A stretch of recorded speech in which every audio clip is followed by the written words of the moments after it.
Is everyone all right? We fortified the captives with what magics we could. Have the defenses been disabled? All appears quiet for the moment. The lower floors were disturbing enough, but this place feels wrong. The ether is heavy and thick, like wading through a quagmire.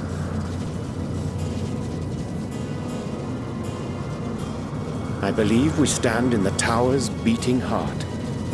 What sayest thou, Stolen? I see it. Ether siphoned from the land runs up through the spire, flowing to a single point. This is the core we seek. Yet something is off. As large as this structure is, it siphons far more ether than is required to sustain it. 'Tis as if the core is feeding on the energy, consuming it. I need to take a closer look.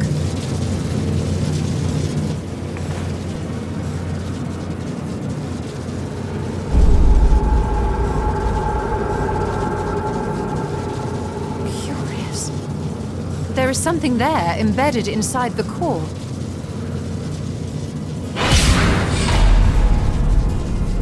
A man's limb. This is what we came to destroy? Yes, if you'll be so kind.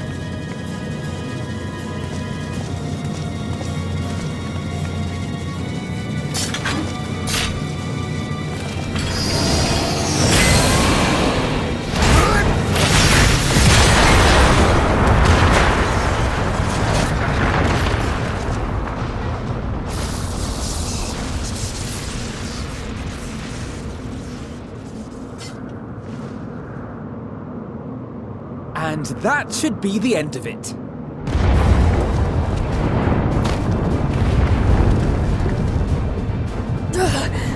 What now?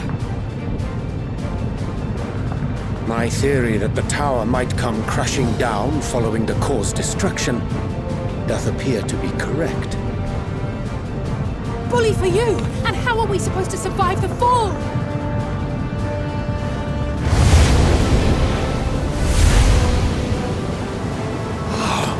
What of the prisoners below? The floor beneath our very feet dissolves. Brace yourselves! I pray I'm not too late.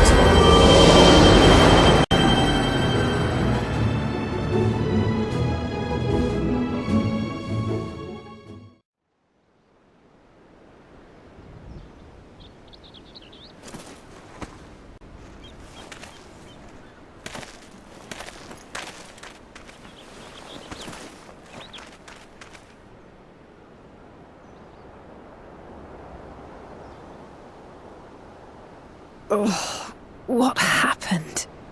Where are we?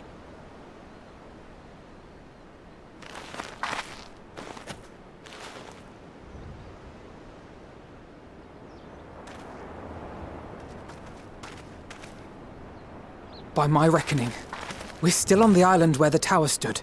But 'tis as if it never existed. Hardly a scratch. But how?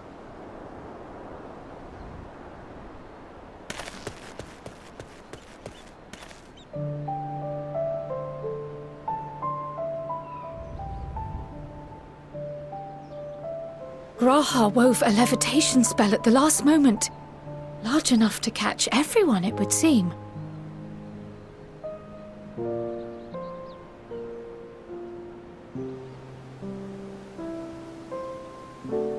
That explains the lack of obvious injuries.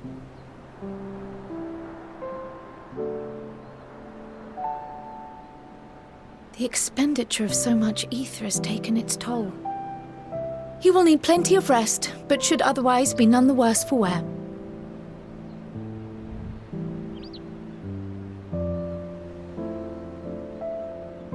Then the immediate problem is what to do with our new friends here. They'll be much changed for their time in the tower. Even if their bodies are intact, I doubt we could say the same for their minds.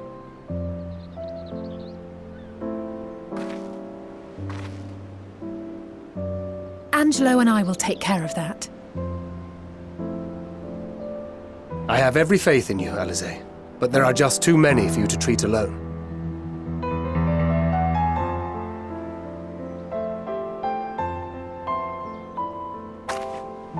We'll send at once to Eorzea for more porksies, and call on the local mages to lend a hand.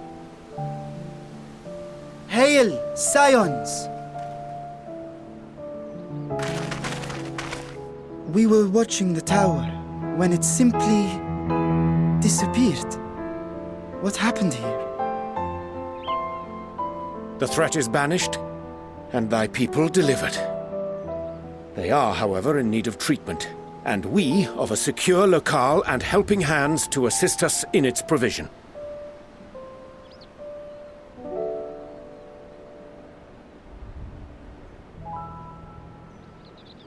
You shall have all this and more. Come, let us convey these unfortunate souls to the city.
Are we the last to arrive?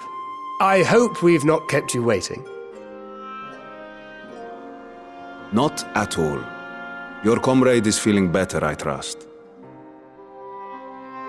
Much better, thank you.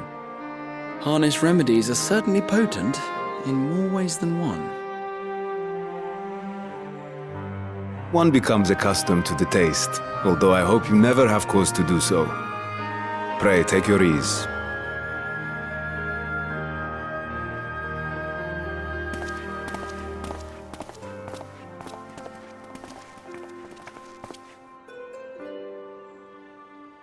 Full glad I am to see you all unharmed.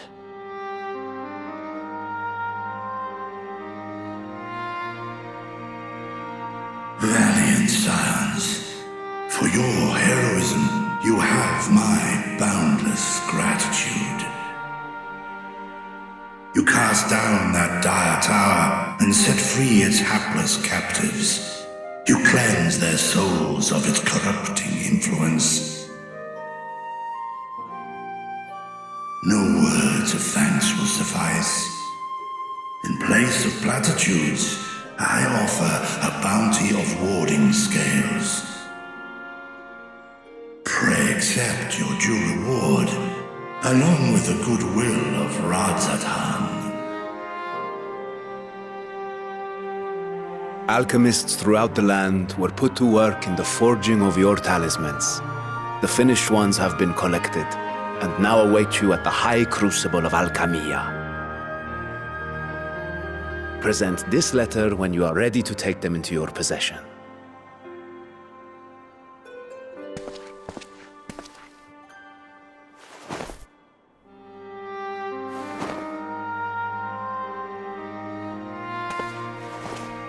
We are humbled by your generosity.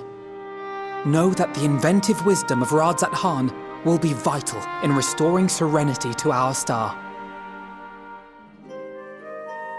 Every single one of those scales came from you, didn't they?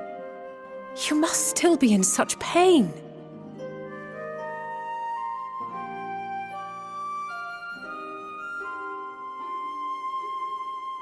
"'Tis of no moment. A mere annoyance compared to the dreadful suffering inflicted upon this land and its people.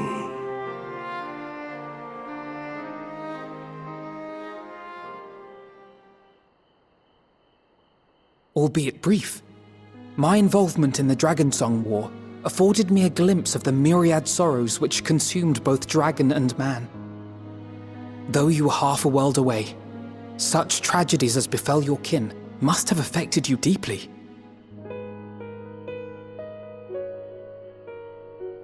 And yet, you chose to live among men.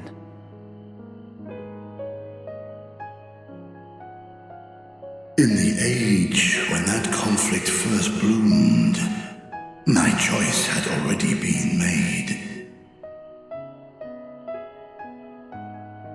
In some distant place, man slew dragon, and dragon slaughtered man. Yet no hate could I muster for those smiling faces which did look to me for guidance. Not even my brother's righteous rage could rally me to his cause. I huddled here, secret and still, hoping against hope that which I had built would remain untouched by the chaos and carnage.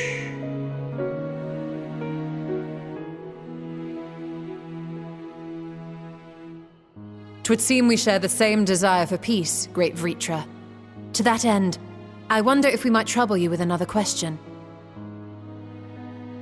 The Thalnairian are intent on recreating the final days, an apocalyptic event which we know to predate the sundering of the star. As the longest lived among us, know you aught of this terrible cataclysm?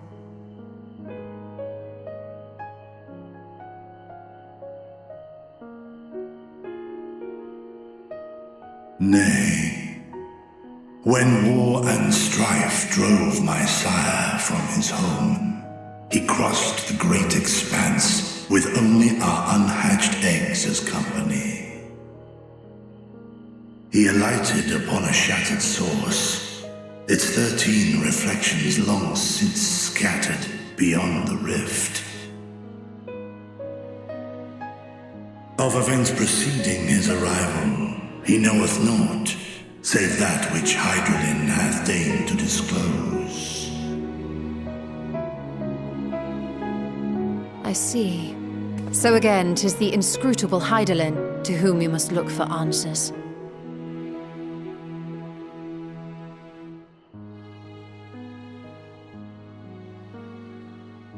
Seek you to divine the will of this star? If so, I have a tale which may afford you some small comfort.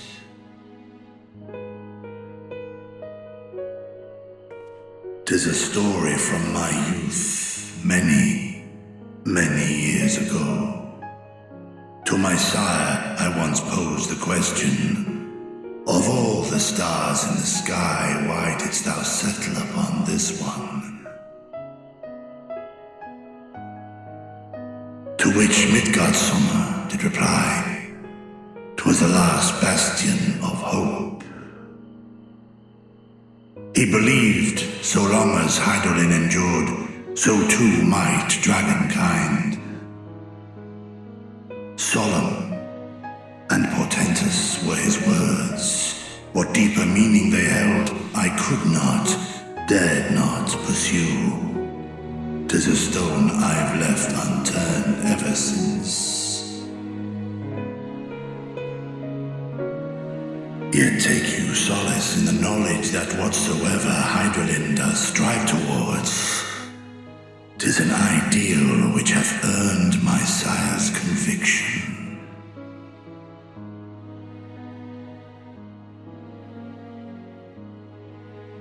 Thank you, Vritra. You've given us warm reassurance in a world gripped by cold uncertainty.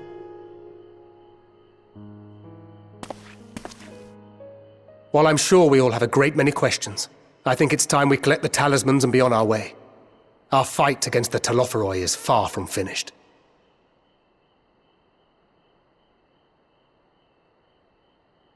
We must take our leave, but please do inform us if we can provide any further assistance.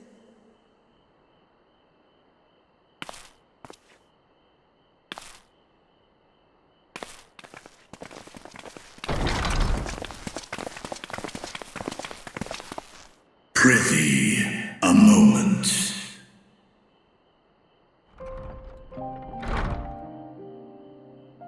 There is one whom my sire hath judged worthy of honor and respect. The one known to men as Eorzea's champion. This hero of renown and rumor, 'tis thee.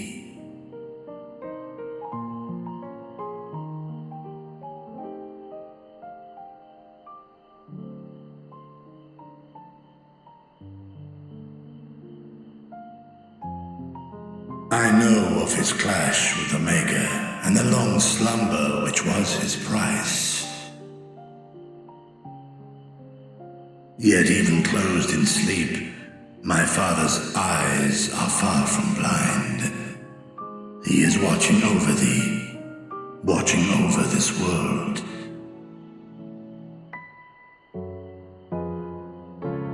'Twas a revelation most pleasing that thou, a child of man, had gained amid Godsummer's trust, but alongside mine elation runneth a rivulet of dread.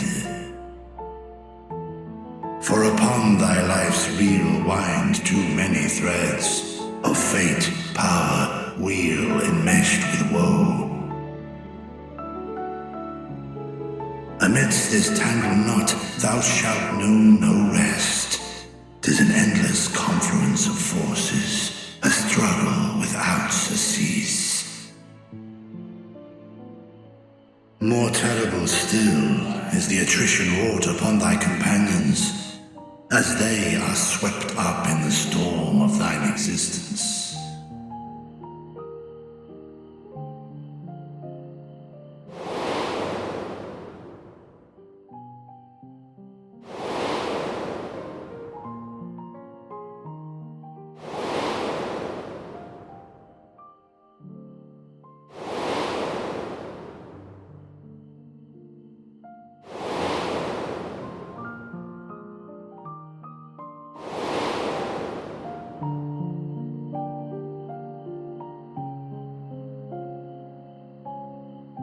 Take heart and protect them well. They will be your strength and your salvation. The hope thou wilt need come the end. Even cowering behind my curtain, I know the suffering of the powerful. I have watched my siblings driven mad by loss. Thus do I exhort thee to spare no effort to keep thy loved ones safe.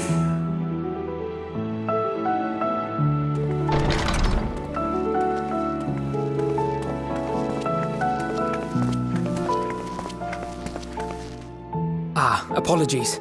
We hadn't meant to interrupt. It's just that we do have a history of suddenly collapsing, and when you didn't follow us out... 'Tis I who must apologize. I have detained your champion overlong with idle chatter. Go. At war's end, I pray I welcome thee back into my hall, where together with thy joyful comrades you may toast your triumph.